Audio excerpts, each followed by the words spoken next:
dos alunos sanitários.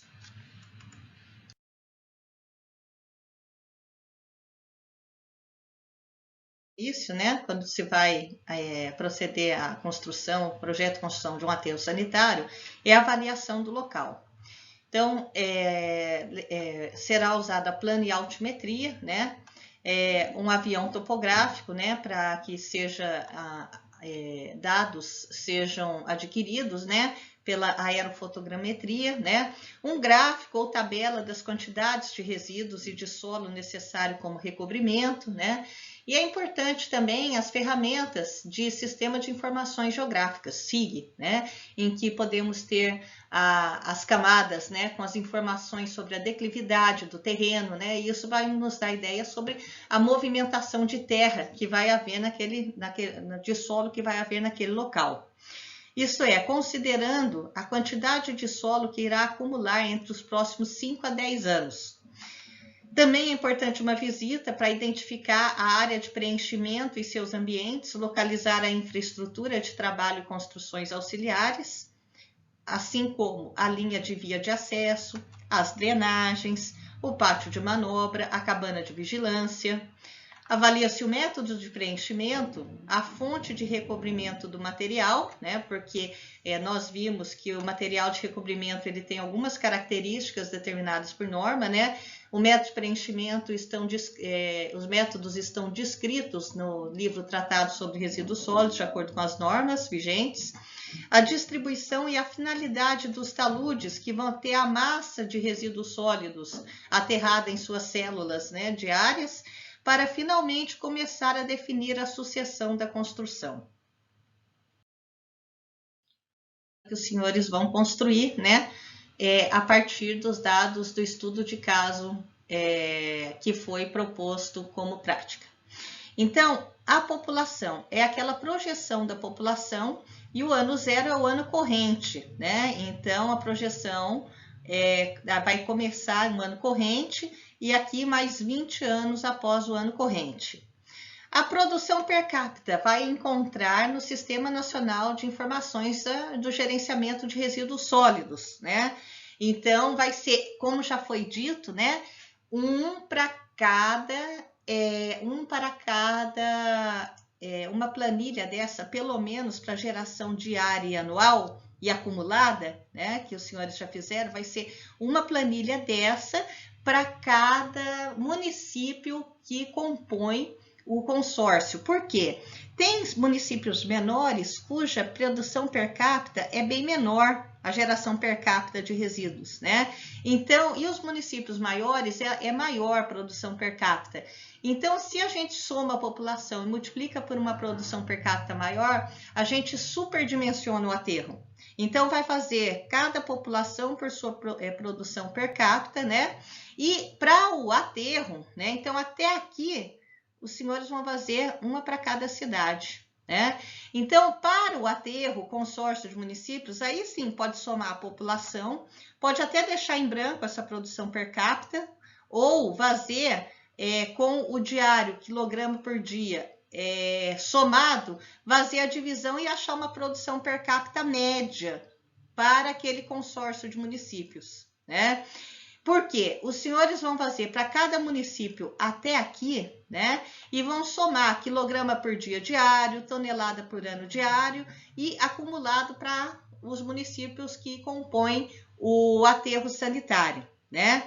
Então, essa soma é que vai vir para cá, quilograma por dia de todos os habitantes que estão contribuindo para aquele aterro, anual em tonelada por ano e acumulado em tonelada, conforme já foi feito em atividades anteriores, né? A partir de agora, nós vamos calcular o volume e a área requerida para o aterro, né? Então, a coluna 6, que é o quê? Resíduos sólidos compactados, é a coluna 3, né? Vezes 7 dias por semana, considerando, vocês podem considerar a mesma coisa, 6 dias de coleta. Por isso, esse vezes 7 dividido por 6, né? Então, é o que nós temos aqui, de 3 da produção diária, né?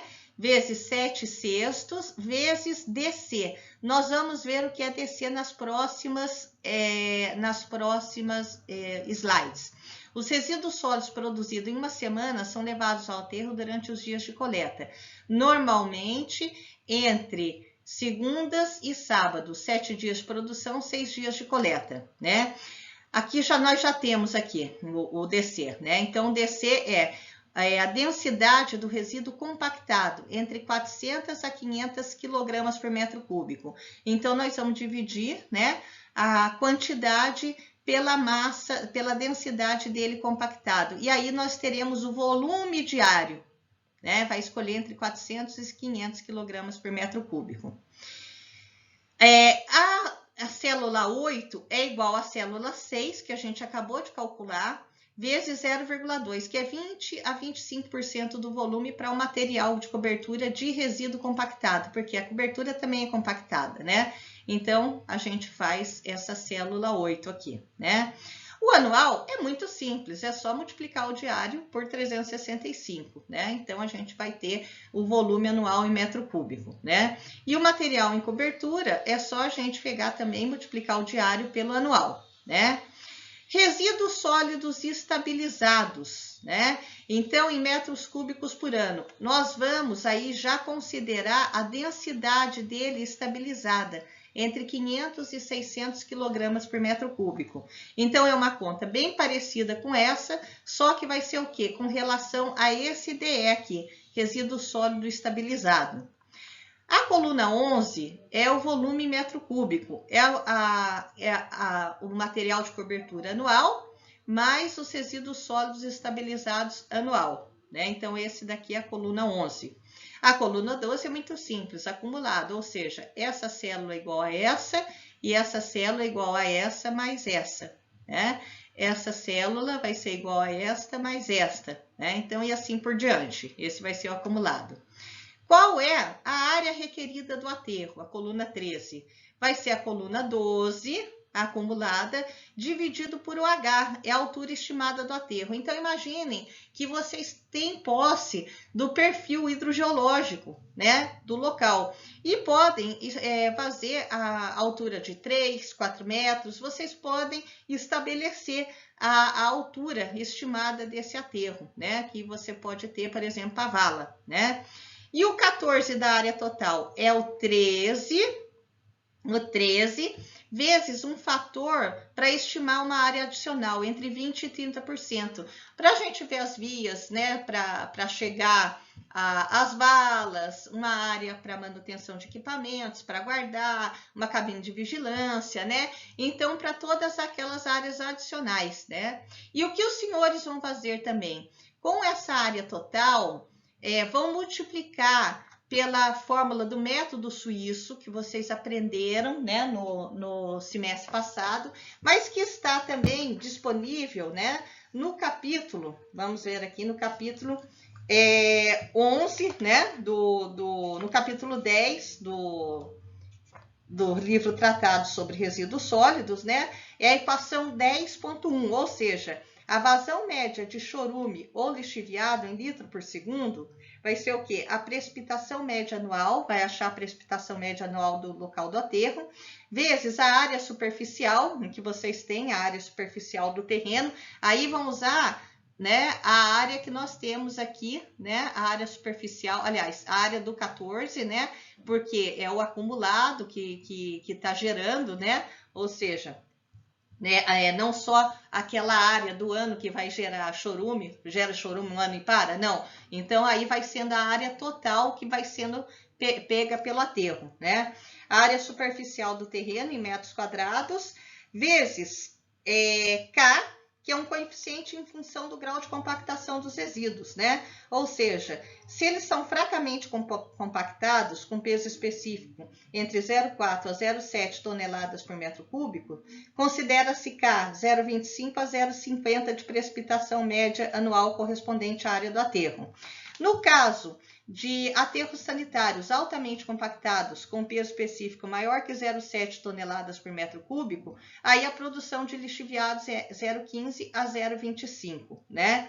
Então, isso é bem interessante, dividido por T, que é o número de segundos em um ano, 31.536.000 segundos por ano. Então, usa-se essa equação 10.1 para que vocês possam calcular o volume da lagoa de tratamento, né? Ou seja, o volume da lagoa de tratamento vai ser a vazão vezes o tempo T, que é o que? O tempo de retenção hidráulica daquela lagoa de tratamento, né?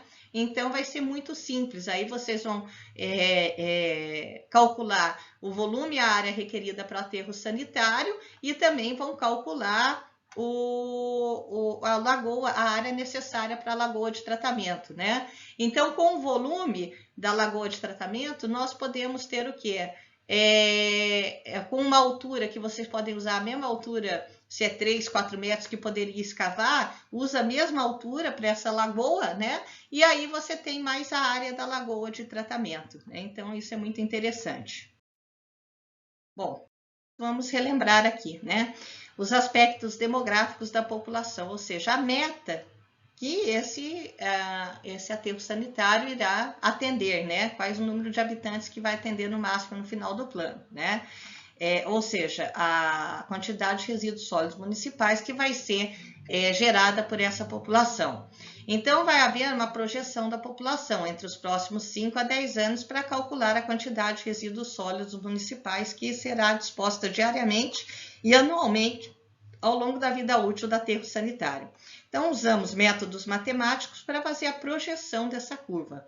Nós vimos diversos métodos, né? Método aritmético, método geométrico, método de crescimento logístico, né? A curva em S, a método da taxa decrescente de crescimento, né? Aqui vamos falar sobre o crescimento geométrico, né? Para populações biológicas em expansão, ou seja, uma taxa de crescimento constante, né? Então, população futura vai ser igual à população atual, 1 mais R, em que R é a taxa de crescimento populacional, elevado a N, que é a diferença do tempo, ΔT, tempo inicial menos tempo final menos tempo inicial, em anos, né? Sendo o tempo uma variável que é dada em anos, né? Mas é bom, que nem a gente já viu no curso, comparar os resultados obtidos com outros métodos de projeção. Por isso eu coloco vídeo de aula sobre projeção populacional. E é possível estimar a produção global per capita conforme a equação 2. Hoje a gente acha dados sobre a produção per capita, né? Já no Sistema Nacional de Informações de Gestão de Resíduos Sólidos, né? Mas a gente pode calcular isso a partir de a quantidade de resíduos sólidos coletados em uma semana, dividido pela população, vezes 7 dias por semana, vezes a cobertura de serviço dessa área urbana, né? Então, para efeitos de cálculo, é recomendado tomar como mínimo a produção de coleta de uma semana, desde que isso varie de acordo com as diferentes atividades da população. Aí, torna possível o procedimento de a quantidade de resíduos sólidos seja determinada pesando todos os caminhões durante uma semana ou calculando o seu volume. E aí, a gente, com uma relação de densidade, consegue calcular a massa e aí a produção per capita. A produção total de resíduos sólidos urbanos permite tomar decisões sobre a equipe de coleta, a guarnição mais apropriada, a quantidade de pessoal que os senhores vão calcular, as rotas, a frequência da coleta, a necessidade diária para o tratamento e disposição final, além dos custos e estabelecimento da taxa de acesso a esse serviço. Os senhores vão calcular tudo isso. Então, a produção total de resíduos sólidos urbanos é determinada pela equação 3, em que a quantidade de resíduos sólidos urbanos produzidas por dia é a população vezes a produção per capita, em que eu sempre falo que os senhores terão que fazer para cada município em separado que compõe o consórcio de municípios para o aterro sanitário. A projeção da produção total deve ser estimada com base nas projeções de população e a produção per capita, crescendo a produção per capita na base de 1% ao ano, conforme o livro Tratado sobre Resíduos Sólidos, né? Em relação à projeção per capita, dificilmente se encontram cifras que vão dar ideia de como que ela pode variar anualmente. Mas a gente sabe que o desenvolvimento e o crescimento urbano vai aumentando, né? E com isso o crescimento urbano e comercial da população. E aí esse índice de produção também vai aumentando com isso. Então é recomendado, né, a produção per capita total para cada ano com incremento entre 0,5% e 1% anualmente, conforme 1% é mencionado no livro Tratado sobre Resíduos Sólidos. Bom, então a composição física e química, né? Os resíduos sólidos urbanos de pequenas comunidades não apresentam diferenças significativas na composição física, né? Que justifiquem gastos em estudos exaustivos, né? Que daí eles podem ser considerados como resíduos domésticos, né? Nós vimos a projeção de produção, né, e da onde vêm os resíduos sólidos, a gente viu que isso se reflete na composição gravimétrica, né? Então, a composição gravimétrica ela é dada muito pela origem do resíduo, né? Então, o que? Residencial, comercial, de mercado, industrial, que possa ir para o aterro, né, em quantidade e composição adequada para esse tipo de aterro, varrição, outros e total, né? Então, a gente vai considerar tudo como os resíduos domésticos que são dados na plataforma do Sistema de Gestão Integrada de Resíduos Sólidos, né? De informações dessa gestão integrada de resíduos sólidos. A densidade ou peso volumétrico, outro parâmetro de projeto de um sistema de disposição final de resíduos. Nós vimos na tabela, né? A densidade recém-coletada, dele compactado e depois dele estabilizado, né? A região estudada por Jaramillo, citada em Barros 2012, possui valores entre 200 e 300 quilogramas de resíduo sólido urbano para cada metro cúbico do resíduo sólido urbano solto, ou seja, no recipiente, né? Tais valores são maiores que aqueles apresentados em países mais industrializados. Para o cálculo das dimensões da célula de área e o volume de preenchimento, é possível estimar as seguintes densidades constantes na tabela 3, que já foram faladas anteriormente nessa aula. Então, para a célula de área, resíduo sólido recém-compactado, de 400 a 500 kg por metro cúbico. Qual é o volume que ocupa no aterro, ou seja, o resíduo sólido urbano estabilizado em um aterro manual? 500 a 600 kg por metro cúbico, né? Então, essas densidades são alcançadas, essas daí maior, com a compactação homogênea e à medida que se estabiliza o aterro, ou seja, aqui, né, esse valor de 400 a 500 kg por metro cúbico com a compactação homogênea, né? E de 500 a 600 kg por metro cúbico com a estabilização, né? Por que aumenta com a estabilização, né? Por que aumenta essa densidade? A decomposição da matéria orgânica e vai ficando só os materiais mais pesados ali, ele vai virando biogás e chorume, né? O peso próprio das células superiores, que vão agindo sobre as células inferiores. E o material de recobrimento também vai produzir uma carga e, obviamente, vai reduzir o volume. Reduz o volume e aumenta o valor da densidade. Condição climatológica, né? É importante que saibamos para o projeto do aterro que a precipitação, a evaporação, a temperatura e a direção do vento, né? Para o quê? Para essa precipitação, a gente já viu, para o cálculo do lixiviado, para a gente fazer o sistema de drenagem de água pluvial, a temperatura, né? Para que saibamos também o cálculo do biogás que vai ser gerado, né? E a temperatura é importante para a lagoa de tratamento, e a direção do vento, por quê? Porque a gente faz o recobrimento diário, né? Ou até em menor período de tempo, se necessário. Mas a gente precisa saber para não ter o quê? O arraste pelo ar de material particulado, né? Então, a gente faz até uma cerca viva, para evitar esse arraste, eles serem captados nessa cerca viva, né? Então, os dados climatológicos principais que deveriam ser compilados para o quê? Para as especificações de projeto da infraestrutura do aterro sanitário e também o conhecimento melhor das condições climatológicas que estará submetida essa obra em geral, né? Então, a gente precisa saber também a hidrogeologia, né? Uma altura maior que 3 metros, né? Da superfície mais alta do aterro, da água subterrânea, ou seja, quando está tendo bastante infiltração, né, em período de chuva, né, e o K tem que ser menor que 10 a menos 6 centímetros por segundo, né, para que não haja a percolação aqui, né, apesar de já ter que ser impermeabilizado, né, o fundo, né, e as laterais aqui do aterro, né, nós temos que fazer isso daí, né, considerar esse valor. E aqui a cobertura final, né? A cobertura final a gente faz com essa declividade para o quê? Para que toda a água, ela tenha primeiro a característica de cair aqui para o sistema de drenagem pluvial, né?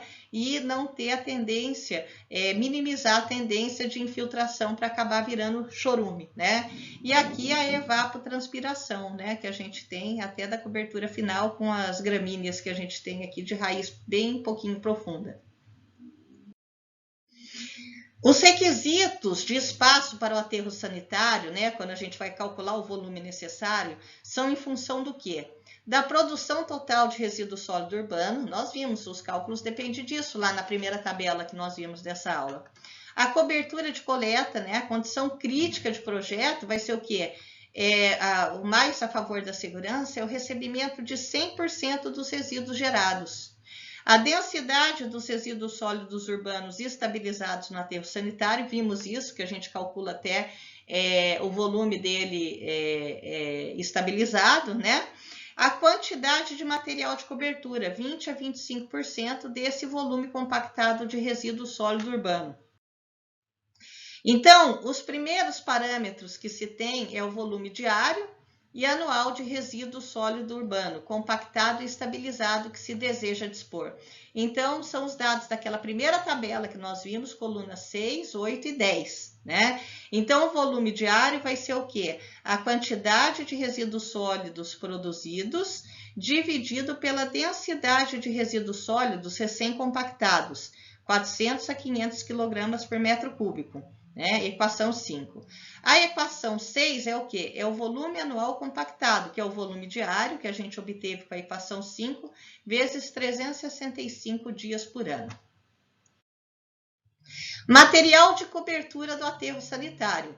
É o quê? O volume anual compactado vezes 20 a 25%, né? Então, vai escolher se 20 a 25%, porque o material de cobertura equivale a 20 a 25% do volume do aterro recém-compactado.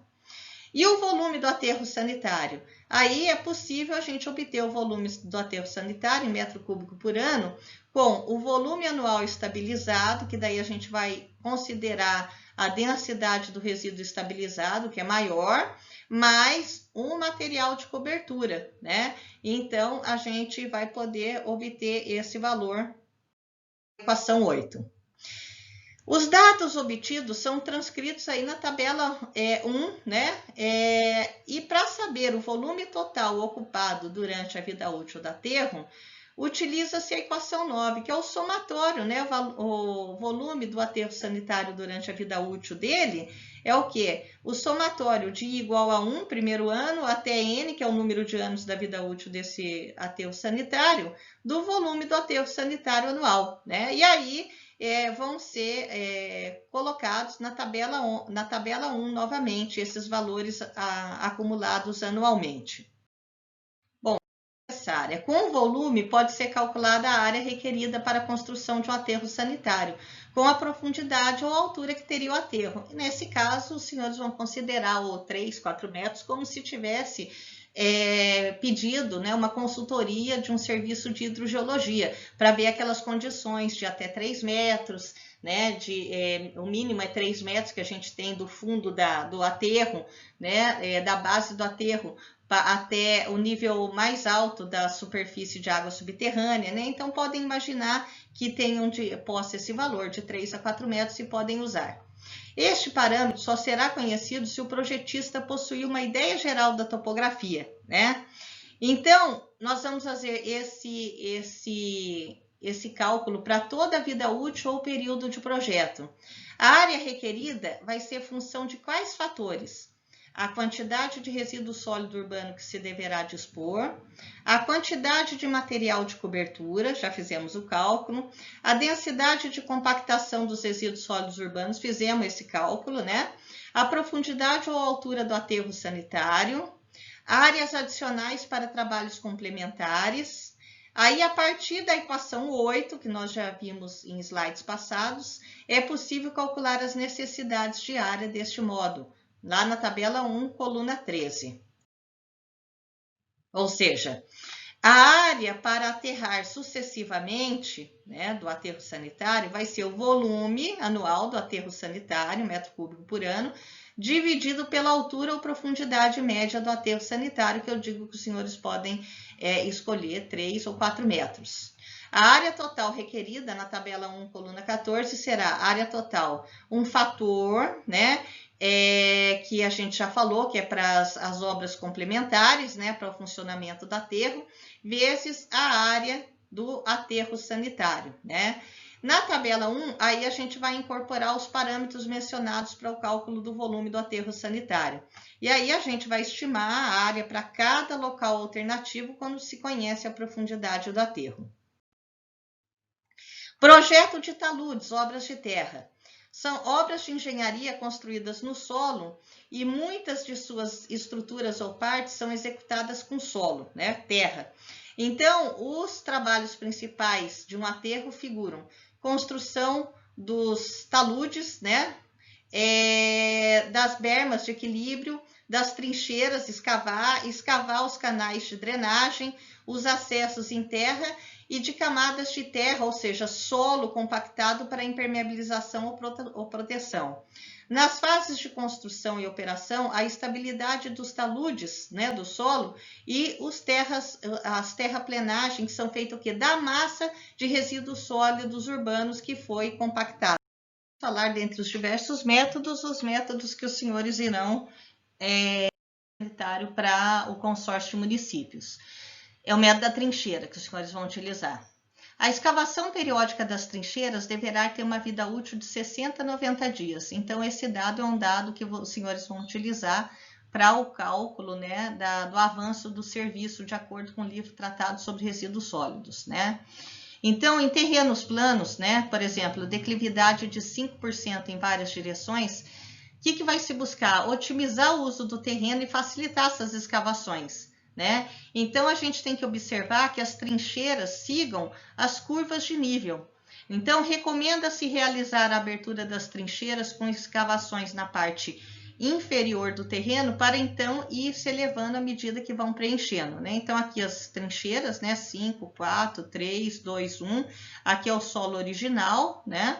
Aqui é o solo original. Nós vamos fazer uma terraplenagem e vamos aproveitar aqui em que a declividade é pequena, né? Para a gente fazer a escavação dessas trincheiras, né?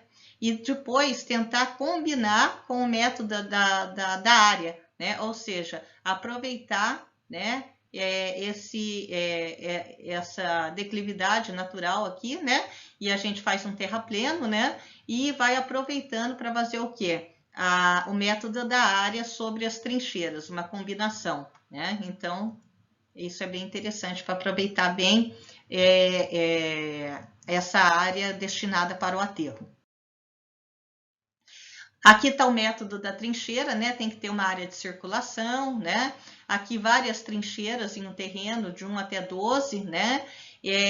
Então, a escavação periódica das trincheiras, a gente já falou, a vida útil de 60 a 90 dias, né? E nós falamos também a declividade de 5%, né? Aqui está a planta, né? Da gente ver a distribuição das trincheiras em um terreno, né? Então, aqui está sendo otimizado, né, as trincheiras para tentar seguir as curvas de nível, né? E daí a gente vai fazer as escavações na parte inferior do terreno para ir elevando à medida que se vão preenchendo, como no slide anterior, fazendo uma combinação do método da trincheira com o método da área. Esses métodos estão descritos no livro Tratado sobre Resíduos Sólidos. Qual é o volume da vala? A partir da vida útil da vala, são calculados o volume de escavação e o tempo requerido de maquinaria com a fórmula seguinte, a equação 12. Volume da vala é o tempo de vida útil em dias, já vimos, 60 a 90 dias, né? Vezes a quantidade de resíduos sólidos urbanos coletadas em quilograma por dia, vezes o material de cobertura, 20 a 25% do volume compactado, dividido pela densidade de RFSU no aterro sanitário. Então, a profundidade da vala, a gente falou, né, 3 a 4 metros, pode ser até 2, né? Aí, quanto menor a profundidade, maior a área requerida, né? 3 a 4 metros, né, 2 a 4 metros, para que a gente possa respeitar aquele nível freático, né? O nível da superfície da água subterrânea mais alta, ou seja, quando eu estou tendo bastante infiltração por razão das chuvas, da precipitação, né, em geral aí durante o ano hidrológico, né? Então a gente imagina aí de 2 a 4 metros. Isso em razão do tipo de solo, os custos de equipe e também da própria escavação, né? A largura da vala pode ser considerada entre 3 e 6 metros, né? Para que haja uma conformidade com o tamanho da equipe, né? Para o que também? Evitar o transporte de distâncias longas dos resíduos sólidos urbanos e o material de cobertura, que vai implicar isso, se eu evitar essas distâncias longas, vai acabar implicando em rendimentos de trabalho melhores, né? A operação pode ser planejada deixando um lado para acumular o solo e o outro lado para a descarga dos resíduos sólidos urbanos. Dependendo do grau de compactação e do clima, é possível usar a superfície de uma vala terminada para a descarga desses resíduos.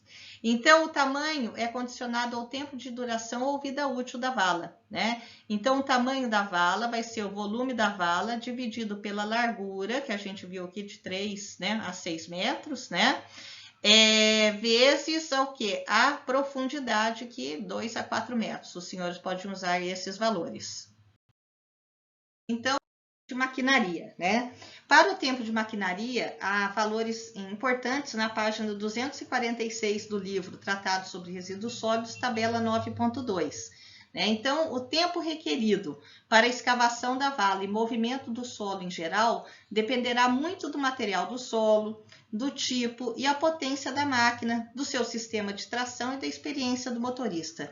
Valores médios são dados na tabela 9.2, na página 246, que podem ser utilizadas pelos senhores para o cálculo da equação 14 no projeto de aterro, né? Então, o tempo da maquinaria para a escavação da vala vai ser o volume da vala em metros cúbicos dividido pelo rendimento de escavação da equipe em metros cúbicos por hora, vezes a jornada de trabalho diária, em horas por dia. É possível conhecer a área exigida somente com o conhecimento da profundidade média do aterro sanitário.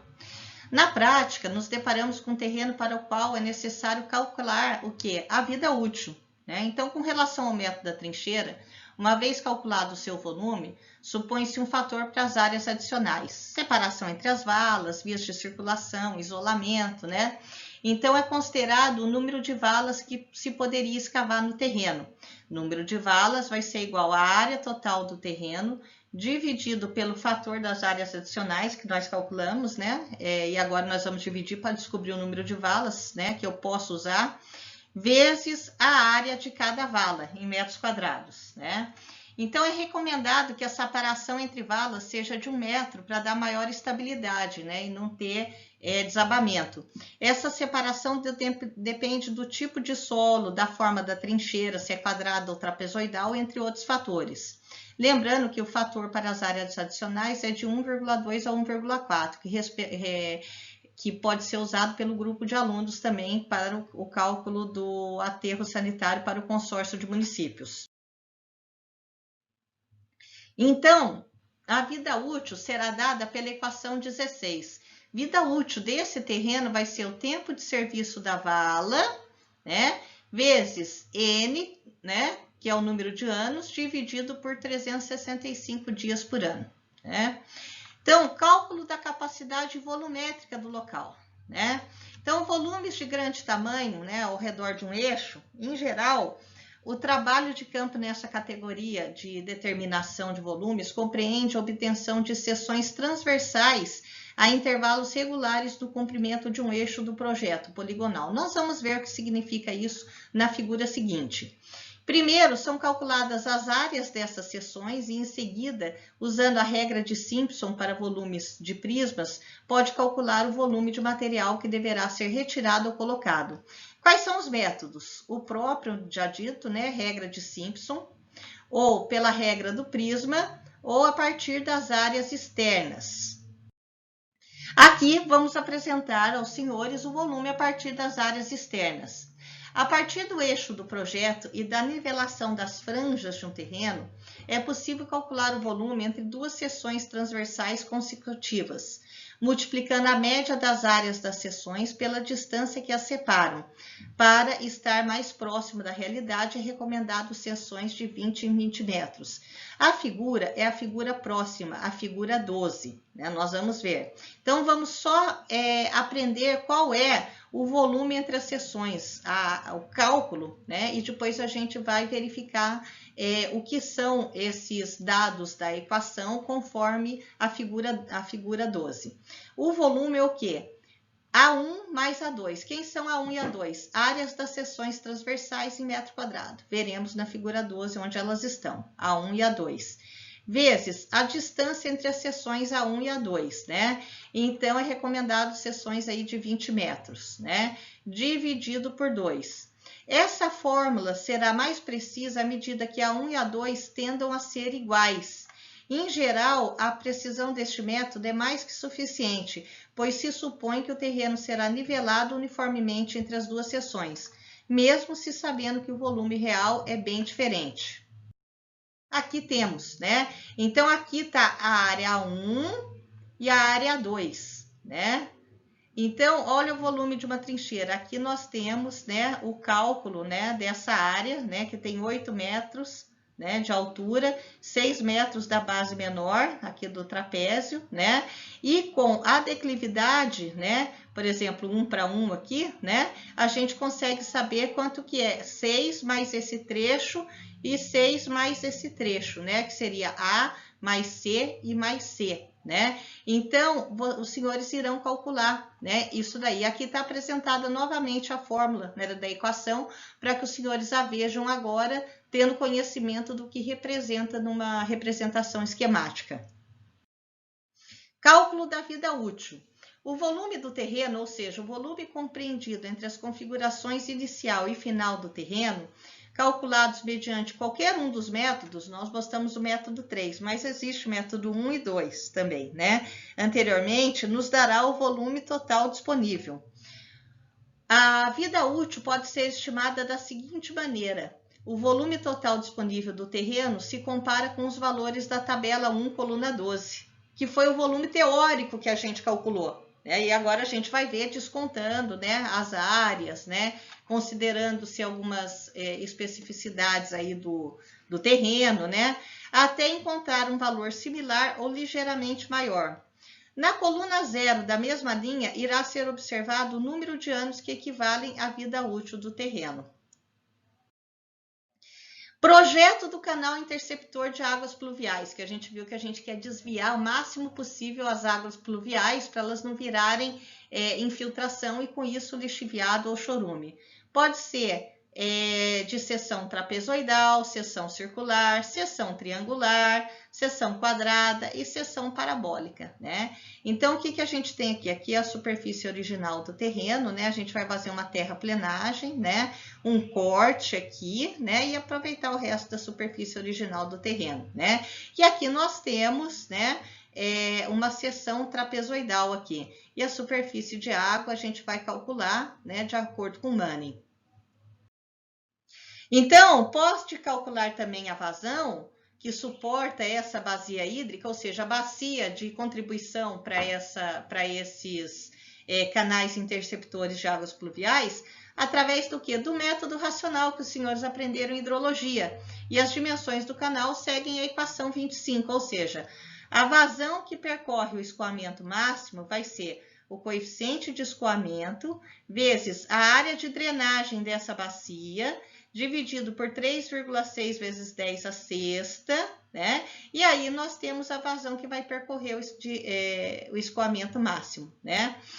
O canal deverá ser traçado na curva de nível mais alta que o aterro sanitário irá alcançar e também deverá garantir uma velocidade máxima em torno de 0,5 metro por segundo, né? Então, a gente tem aí também o apoio da equação de Manning, para que não provoque erosão excessiva desse canal. O tamanho da seção do canal pode ser calculado também pela equação 26, ou seja, a área de seção do canal vai ser o QP, que a gente obteve pela equação de 25, dividido por essa velocidade máxima média. Cálculo da geração de lixiviado ou percolado, que os senhores irão calcular para poder até calcular a lagoa de tratamento de chorume desse aterro. O volume de lixiviado ou líquido percolado em um aterro sanitário depende dos seguintes fatores: precipitação na área do terreno. Então, a gente já viu, né? O método, vamos ver novamente, o método suíço fala da precipitação média, né? Escoamento superficial e ou infiltração subterrânea. Evapotranspiração.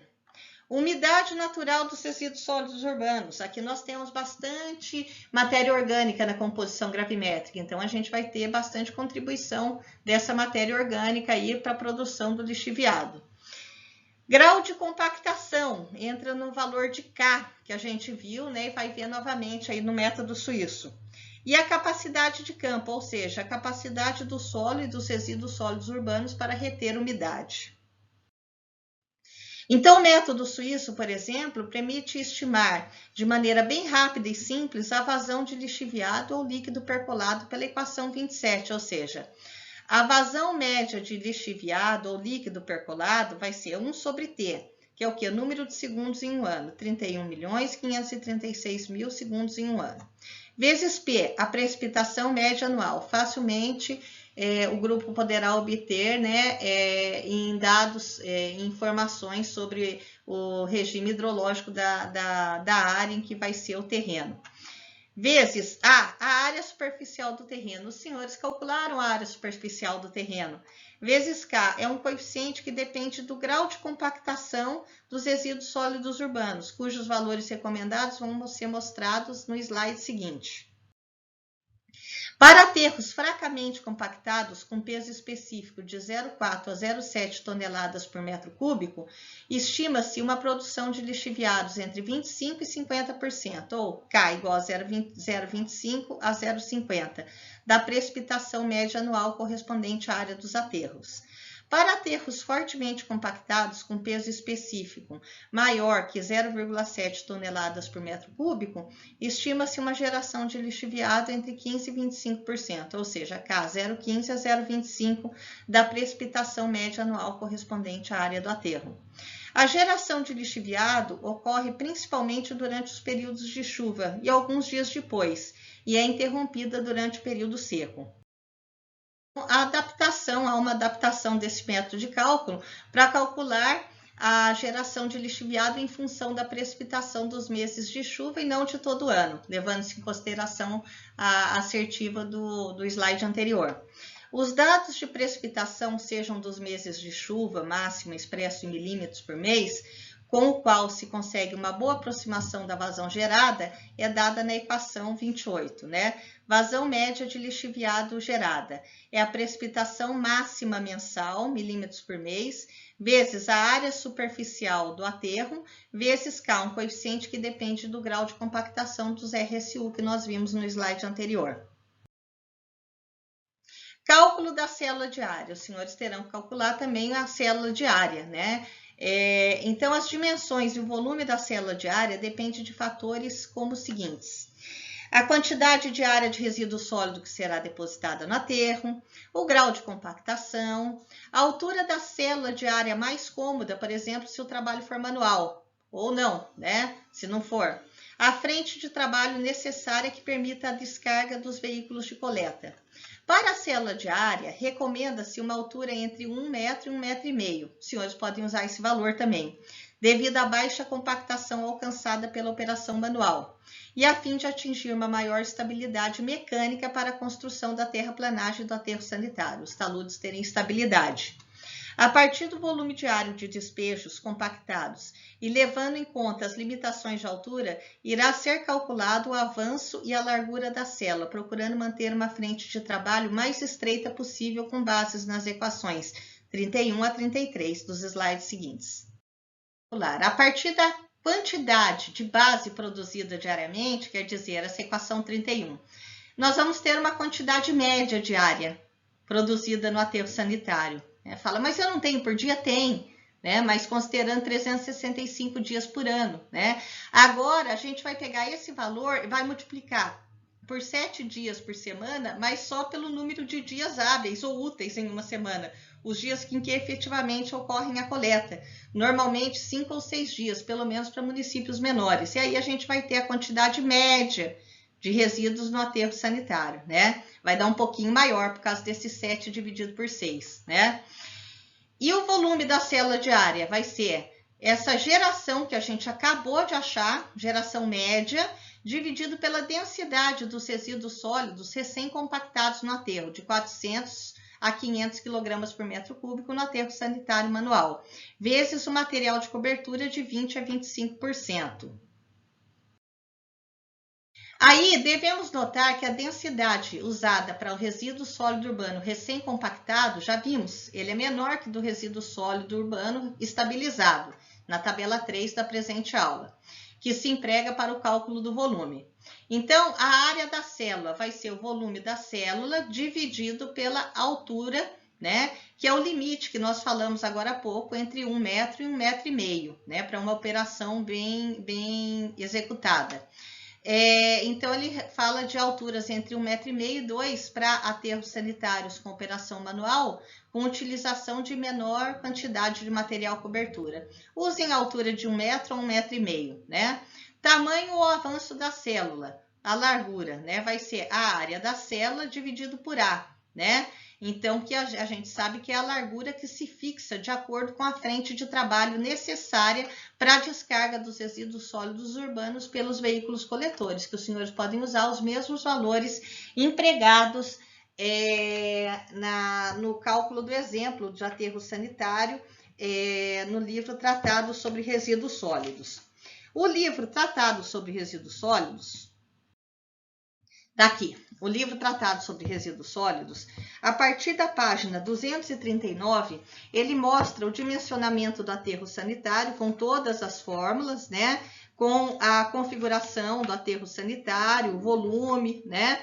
As tabelas para valores, a tabela 9.2 na página 246, valores para rendimento dos trabalhadores, a tabela 9.3, variáveis de entrada para um aterro sanitário, né? Então, nós fizemos aqui alguns cálculos, né, para Itajubá, né, Americana e Campos do Jordão, né, para receber resíduos desses locais, né? Então, para o município de Itajubá, né, essa tabela na página 249 e na página 250 começa a estimativa do volume da trincheira, estimativa da célula diária, né, e estimativa da mão de obra, né, para o município de Itajubá. Então, respectivamente, nas tabelas 9.6, 9.7 e 9.8, presentes nas páginas 250 a 251. Então, os senhores irão fazer esses mesmos cálculos para o consórcio de municípios que os senhores se propuseram a fazer o cálculo da disposição do gerenciamento, né, dos resíduos sólidos urbanos e agora da disposição final por meio do aterro sanitário. Muito obrigado pela atenção de todos.